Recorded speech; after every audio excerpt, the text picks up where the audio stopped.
If your room looks like it's missing something, maybe it's a splash of fishy fun. Let's turn your space into an underwater paradise. First up, pick your tank. A big tank means more fishy friends, but smaller ones can work too.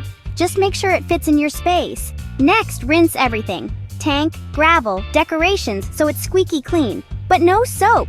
Fish don't like bubbles in their gills. Now add the gravel. It's like the floor for your fish. Then pop in some decorations. Pirate ship, glow rocks, go wild. It's their underwater playground. Fill her up with water, but slow and steady so you don't make a mess.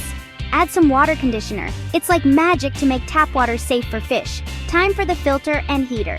Filters keep the water clean, and heaters make it cozy for tropical fish. Ask an adult to help plug them in. Turn it all on and wait. Patience is key. You'll need to let the tank sit for a few days before adding fish. Why? It gives good bacteria time to move in, like VIP guests. Finally, pick your fish. Goldfish, guppies, clownfish, your choice. Gently introduce them to their new home and boom! Your aquarium is ready to rock. Now that's something to gilbrate. Happy fish keeping, everyone!